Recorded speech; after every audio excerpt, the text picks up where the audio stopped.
السلام علیکم ورحمۃ اللہ وبرکاتہ۔ مایوسی گناہ ہے، اللہ پر یقین رکھو، بے شک بہت ہی زبردست اور پیارا بیان مولانا صاحب کا۔ تمام دوست اس بیان کو دیکھیں، جزاک اللہ۔ اللہ کی ربوبیت پر اطمینان جب انسان کو ہو جاتا، میرا رب اللہ ہے، ربی اللہ، انسان کے لیے نہ کوئی کھٹکا، نہ کوئی خطرہ، نہ کوئی خوف، نہ کوئی حزن۔ جو کچھ ہو رہا ہے کس کے اذن سے ہو رہا ہے؟ اللہ کے اذن سے۔ اللہ کے اذن کے بغیر پتا تک نہیں ہلتا۔ یہ کوئی اندھا بہرا مادہ نہیں ہے جس سے مجھے کوئی خوف ہو۔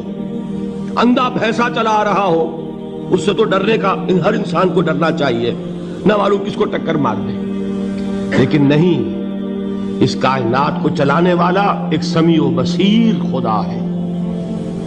وہ جو میرا دوست ہے، میرا ولی ہے، اللہ ولی الذین آمنوا یخرجہم من الظلمات الی النور۔ اللہ اہل ایمان کا ولی ہے، ساتھی ہے، پشت پناہ ہے، مددگار ہے، حمایتی ہے۔ بتائیے جسے یقین ہو جائے کہ اللہ میرا مددگار، اللہ میرا محافظ، اللہ میرا پشت پناہ، اللہ میرا حمایتی، اس کے لیے کوئی خوف ہوگا؟ اس سے کوئی ڈر ہوگا؟ میں مثال دیا کرتا ہوں ایک بہت سادہ، پنجاب کے دیہات کی۔ وہ بڑا چودھری ہے اور کوئی غریب کسان ہے۔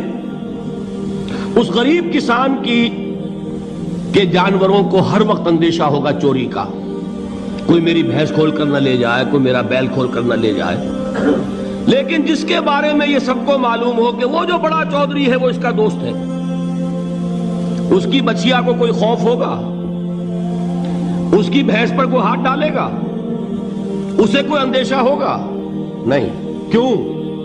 کہ وہ بڑا چودھری، بڑا اس کا یہاں کا سردار، جاگیردار، سب کو معلوم ہے وہ میرا دوست ہے، کوئی میرے خلاف اقدام نہیں کر سکتا۔ اس دنیا میں یہ چھوٹی سی بات اگر آپ کے دلی اطمینان اور سکون کا باعث بن سکتی ہے تو ذرا تصور کیجئے۔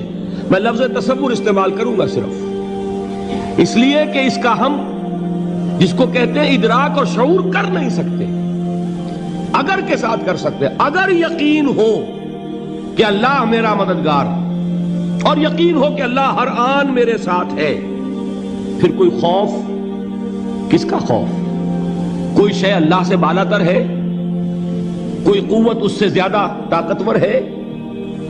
کوئی اس کے ارادے کو بدلنے والا ہے؟ کوئی اس کی مشیت کے آڑے آنے والا ہے؟ یہی بات ہے جو حضور نے فرمائی۔ یہ ایمان کا حاصل ہے لب لباب،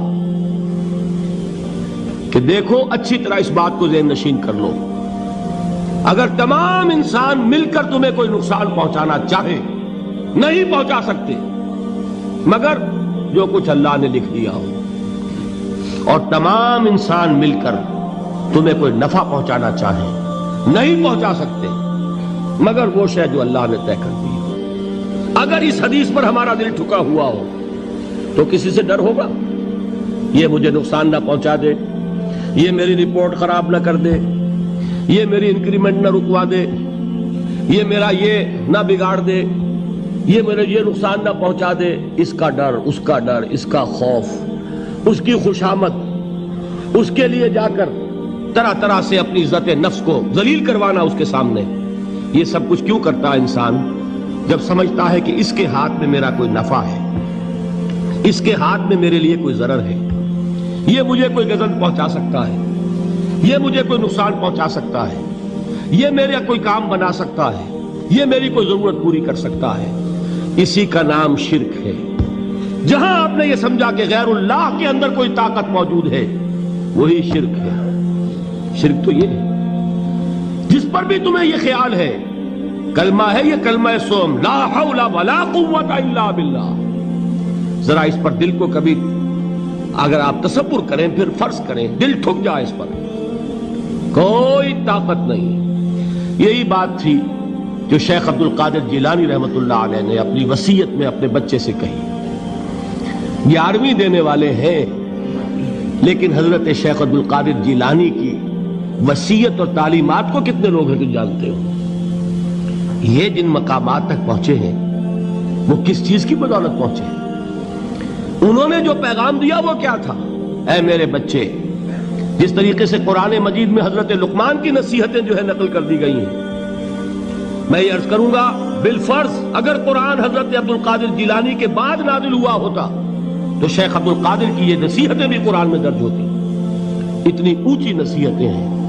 اے میرے بچے، اس حقیقت کو ذہن نشین کر لے، لا فاعل فی الحقیقت ولا مؤثر الا اللہ۔ اس کائنات میں نہ کوئی فاعل حقیقی ہے نہ مؤثر حقیقی ہے سوائے اللہ کے۔ کسی شے میں کوئی تاثیر نہیں اگر اللہ نہ چاہے۔ آگ جلا نہیں سکتی اگر اللہ نہ چاہے، پانی ڈبو نہیں سکتا اگر اللہ نہ چاہے، زہر ہلاک نہیں کر سکتا اگر اللہ نہ چاہے، کوئی چیز فائدہ نہیں پہنچا سکتی اگر اللہ نہ چاہے۔ تو در در پہ کیوں سر جھکاتے ہو؟ در در پر کیوں جبیں سائی کرتے ہو؟ سب کے سامنے کیوں ہاتھ پھیلاتے ہو؟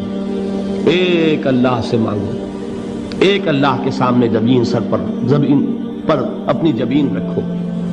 لا فاعل فی الحقیقت ولا مؤثر الا اللہ۔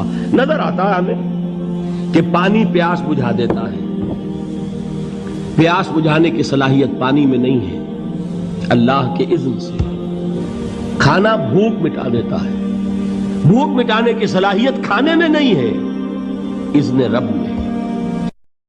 تو میرے بھائیوں بزرگوں، جس طرح میں نے یہ بیان دیکھا، بس ہمیں دین اسلام کا کام ہر پلیٹ فارم پر کرنا چاہیے، اسی میں ہماری آخرت کی بھلائی ہے۔